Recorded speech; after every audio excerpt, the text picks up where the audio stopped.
चंद्रशेखरः यानी आजादा चंद्रशेखरः ये द्वितीय भाग। दैवात् आजादस्य परिचयः क्रांतिकारिणा प्रणवेश चटर्जी महोदयेन सह संजातः। संयोग से आजाद चंद्रशेखर का परिचय क्रांतिकारी प्रणवेश चटर्जी महोदय के साथ हुआ। अनेन प्रसिद्ध क्रांतिकारिणा मनमथनाथ गुप्तेन साकं तस्य परिचयाकारिता और इनके द्वारा प्रसिद्ध क्रांतिकारी मनमथनाथ गुप्त के साथ इनका परिचय करवा दिया। अर्थात प्रणवेश चटर्जी से इनका संयोग से परिचय हुआ, मिलन हुआ और प्रणवेश चटर्जी ने इनको प्रसिद्ध क्रांतिकारी मनमथनाथ गुप्त से इनका परिचय करा दिया गया। आजादस्य सत्यनिष्ठाम अवलोक्य मनमथनाथ गुप्ता क्रांतिकारी दल से सदस्यम तमकरो। और आजाद के सत्यनिष्ठा को देखकर मनमथनाथ गुप्त इनको क्रांतिकारी दल का सदस्य बना दिया। अल्पीयसायो समय आजादा केंद्रीय क्रांतिकारी दल से सदस्यों जाता है और थोड़े ही समय में आजाद केंद्रीय क्रांतिकारी दल के सदस्य हो गए। गुलिका चालने लक्ष्य भेदने चा तेन महत कौशलम अवाप्तम। गोली चलाना और लक्ष्य भेदना ये इनके द्वारा इनको महान कुशलता प्राप्त थी। तो इस तरह से व्यक्ति राम राम जपने वाले आंदोलन में कहाँ सम्मिलित हो सकता? इसको तो कुछ दौड़ भाग मार पीट काट ऐसे ही स्वभाव, जब इनका गोली चलाना लक्ष्य निशाना लगाना इसमें अभिरुचि थी तो शांति आसन लगाकर कहाँ बैठ सकते थे। इसीलिए तो असहयोगी आंदोलन समाप्त होने पर इन्होंने दुख व्यक्त किया था।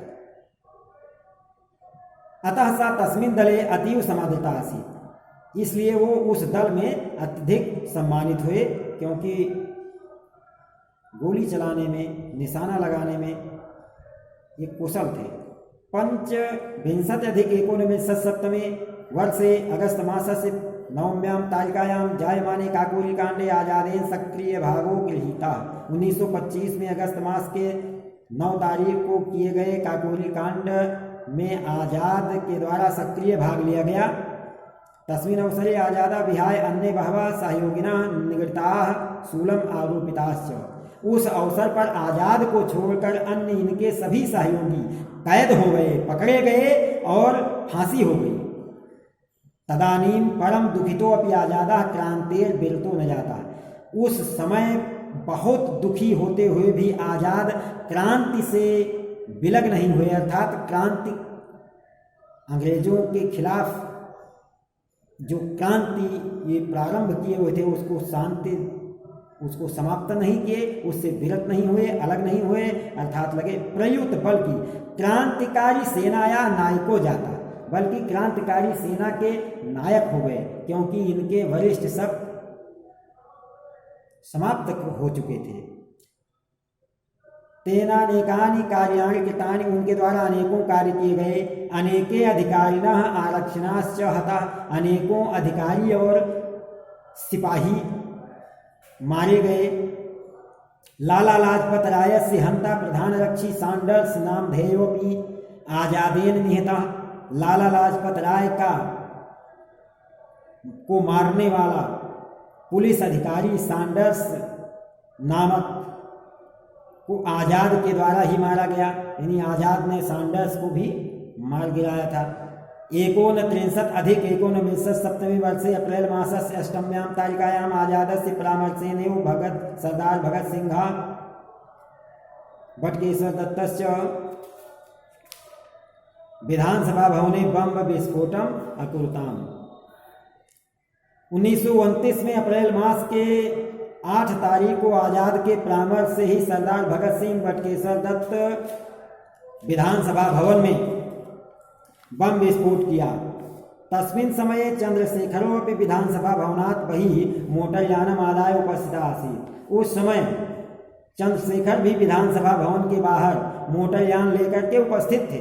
परम भगत सिंह बटकेश्वर दत्त च विधानसभा भवने आत्मसमर्पणं कृतवन्तौ।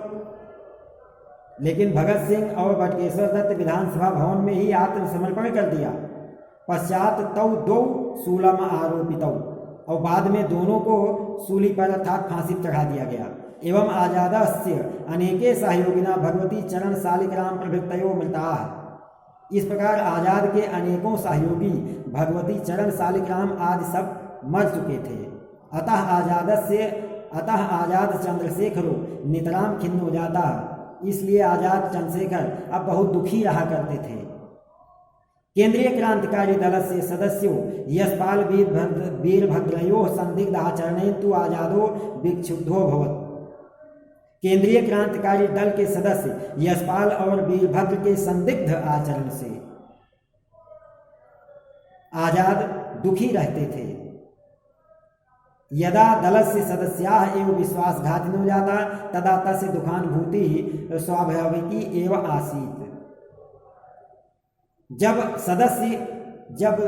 सदस्य दल के सदस्य ही विश्वासघाती हो तब दुख तो स्वाभाविक हो जाती है। तदापि सा स्वमार्गात् विचलितो न जाता, फिर भी वो अपने मार्ग से विचलित नहीं हुए। कर्णपुरस्य वीरभद्र त्रिपाठिनः विश्वासघाता एव आजादस्य कृते अनिष्टकारको जातः। कानपुर के वीरभद्र त्रिपाठी के विश्वासघात ही आजाद के लिए हानिकारक हुआ, अनिष्टकारक हो गया। फिर अगला तीसरे खंड में पढ़ेंगे।